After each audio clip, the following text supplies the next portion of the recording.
Buku teks kanan Melayu merupakan hasil penulisan Prof. Madya Dr. Narazimah binti Zakaria. Buku ini diterbitkan dan dicetak oleh penerbit UKM Bangis Selangor, Darul Ehsan.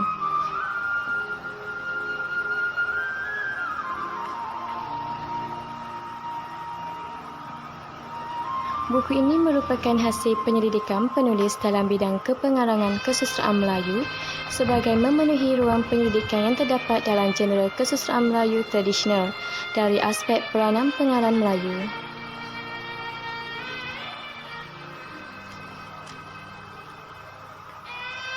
Teks kanan Melayu merujuk kepada teks sejarah Melayu yang dianggap sebagai penulisan jeneral silsilah yang menjadi rujukan utama teks lain dan penghasilan teks hikayat Melayu. Dilihat sebagai teks cermin kepada cermin kerana tergolong dalam teks yang berfaedah. Objektif utama teks kanan Melayu adalah untuk melihat peranan pencerita, kedua untuk melihat teks sebagai jeneral sintetik dan cermin, dan ketiga untuk melihat penentuan sosial yang mempengaruhi proses kepengarangan berdasarkan persoalan sosiologi sastra.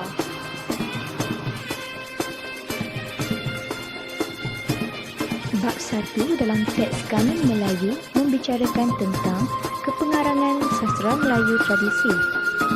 Beberapa konsep diterangkan, antaranya ialah konsep kanun. Konsep kanun ialah teks yang kedudukannya berada di tengah atau pusat sistem sastra Melayu.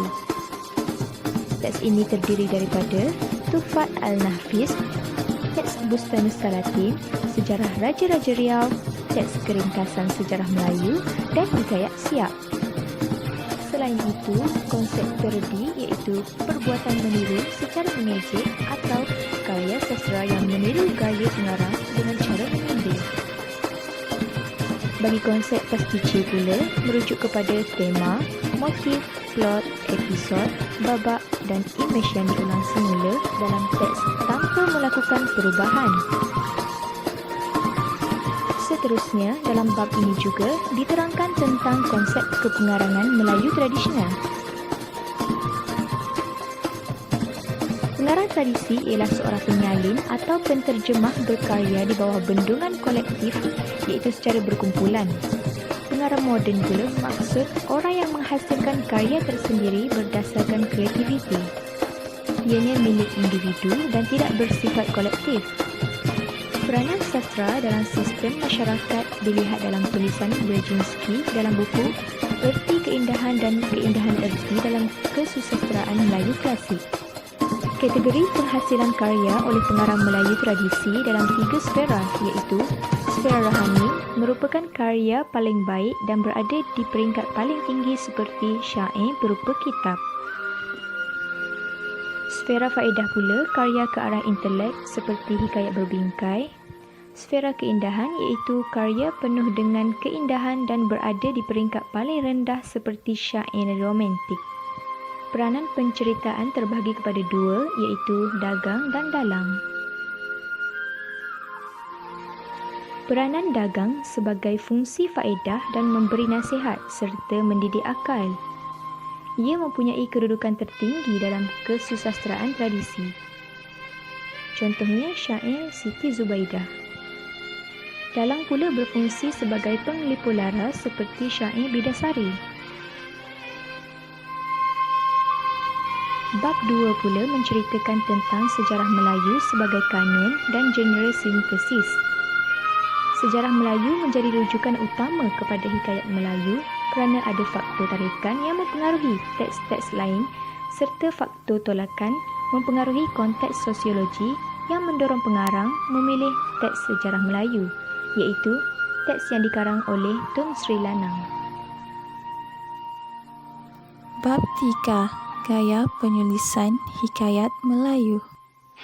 Bab 3 telah membincangkan gaya penulisan hikayat Melayu menerima pengaruh teks sejarah Melayu. Pemilihan ayat yang betul memberi kesan kepengarangan dan penggunaan bahasa bersifat langsung melengkapkan ketepatan penulisan. Pemilihan bahasa yang baik sebagai wacana dagang ialah upacara adat istiadat, pertabaran raja dan kematian raja. Model penulisan hikayat Melayu yang melibatkan genre adab dan mengandungi nasihat dan panduan kepada raja dan pembesar.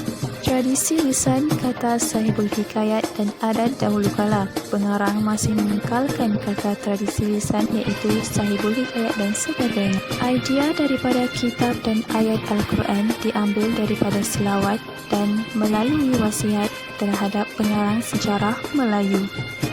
Pengulangan motif dan tema. Gaya penulisan hikayat Melayu mempunyai pengulangan episod, motif dan tema. Bab 4. Ruang lingkup penulisan. Bab ini menyatakan ruang lingkup tulisan dan berkait dengan tradisi tulisan.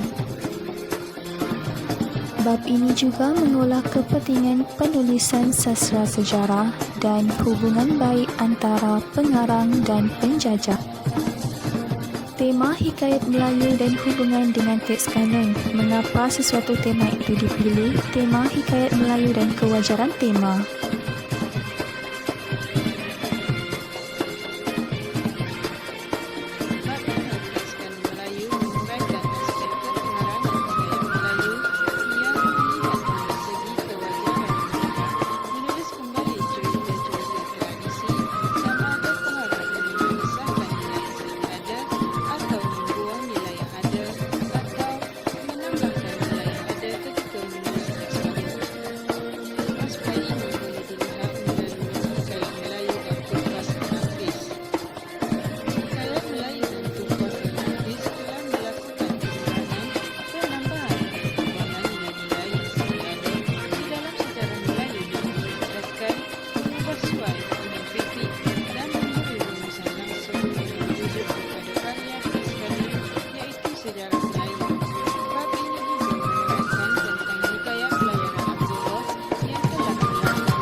Dan konsep tentang idea of the canon dalam kebenaranannya pada abad ke-19.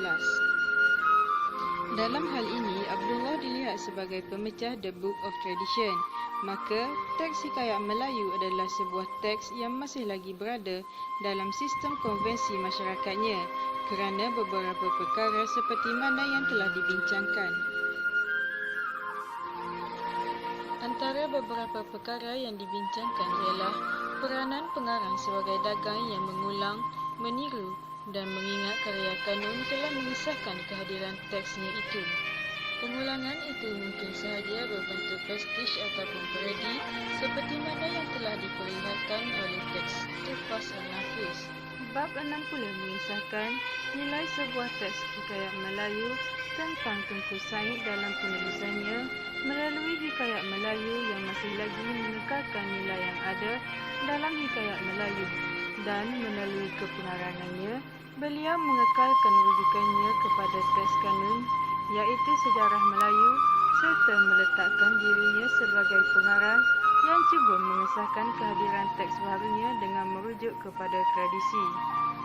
Model Bragiski dan Costa juga memperlihatkan kepada kita bahawa melalui peranan dagang sebagai pencerita, maka rujukan kepada teks kanun seperti sejarah Melayu telah mengangkat teks hikayat Melayu pada zamannya. Karya sastra bukan sahaja menjadi dokumen masyarakat, tetapi turut menjadi cermin kepada jernih. Dalam erti kata lain, teks hikayat Melayu turut menjadi teks cermin kepada sejarah Melayu. Sebagai pengarang teks sastra sejarah, seorang pengarang dilihat mempunyai ideologi dan falsafahnya yang tersendiri apabila merakamkan sumbernya. Namun di sebalik itu, berdasarkan penentuan-penentuan sosial ini, maka beberapa persoalan telah mempengaruhi pengarang menghasilkan teksnya dapat membantu kita melihat teks itu bukan sahaja secara masyarakat tetapi lebih daripada itu.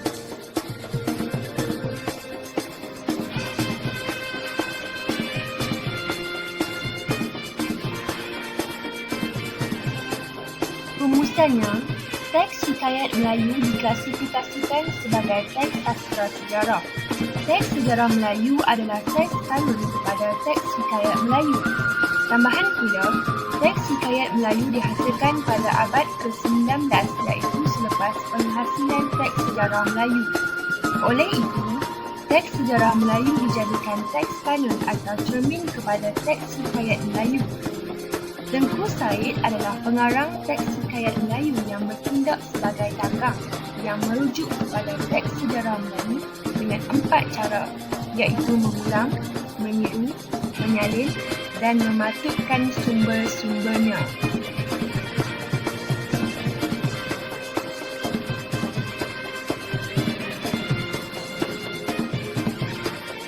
Teks hikayat Melayu syarat dengan kisah susul balur rajanya, nilai-nilai, ideologi politik, rebutan kuasa, peperangan, sistem sosial masyarakat, kritikan kepada sikap penjajah dan lain-lain.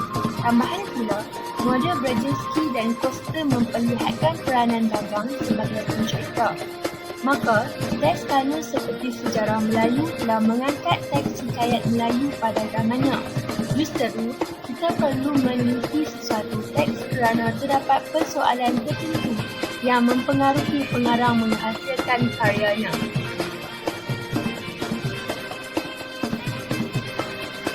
Sekian dari kami, terima kasih.